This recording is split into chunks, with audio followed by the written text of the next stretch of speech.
कश्मीर के पहलगांव में मासूमों के कत्ल के बाद भारत का सब्र का बांध टूट चुका है। पाकिस्तान पर एक्शन तय हो चुका है और अब जो होगा वो इतिहास में दर्ज होगा। पहलगांव में आतंकवादी संगठन द रेजिडेंट फ्रंट के हमले के बाद भारत ने पाकिस्तान को रडार पर लेना शुरू कर दिया है। एक तरफ भारत ने जहां कूटनीतिक फैसले के तहत पाकिस्तान का पानी बंद कर दिया, तो वहीं बिहार की धरती से पीएम मोदी ने आतंकवादियों को मिट्टी में मिलाने की बात कही। भारत के रिएक्शन में पाकिस्तान में हड़कंप मच गया है।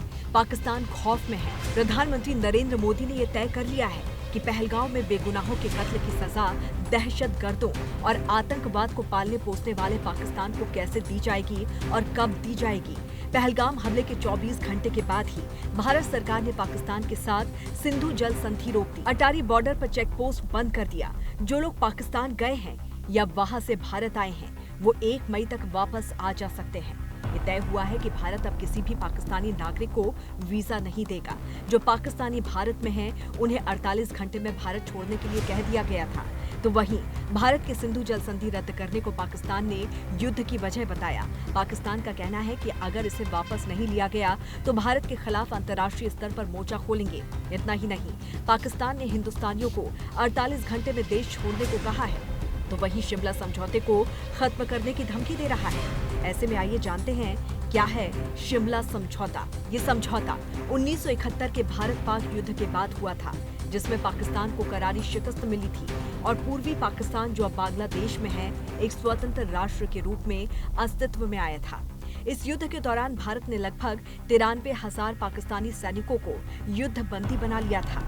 इसी पर बातचीत के लिए पाकिस्तान के राष्ट्रपति जुल्फिकार अली भुट्टो शिमला आए थे। शिमला समझौता भारत और पाकिस्तान के बीच एक द्विपक्षीय समझौता है।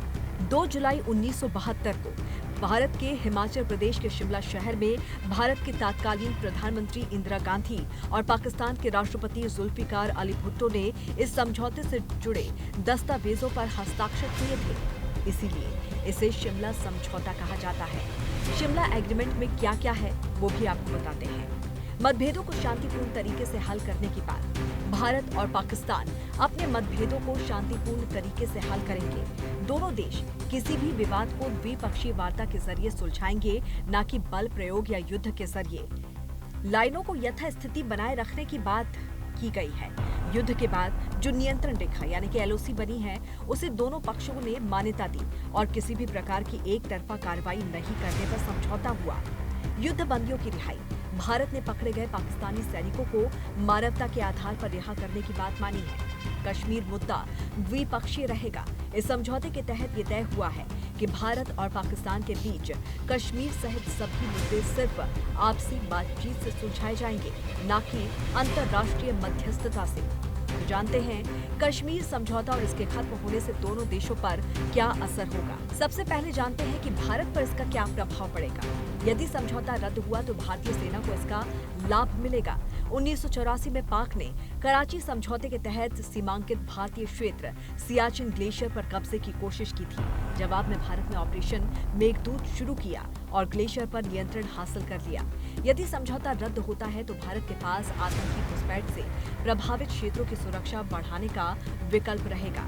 भारत, अमेरिका, इजराइल और पश्चिम एशियाई सहयोगियों के प्रभाव का इस्तेमाल कर पाकिस्तान को अलग थलग कर सकता है। तो वहीं अब बात करते हैं समझौता रद्द होने से पाकिस्तान पर क्या होगा असर। अगर भारत और पाकिस्तान के बीच हुआ शिमला समझौता 1972 खत्म होता है तो पाकिस्तान कश्मीर के मुद्दे को संयुक्त राष्ट्र या अन्य देशों के सामने जोर शोर से उठाएगा। LOC पर संघर्ष विराम की स्थिति और शांति भंग हो सकती है। ऐसे में भारतीय सेना को ज्यादा चौकन्ना रहना पड़ेगा। इन सब के बीच अब सवाल उठ रहा है कि पाकिस्तान और वहां पल रहे आतंकियों को आखिर कल्पना से परे जाकर किस तरह की सजा दी जाने वाली है।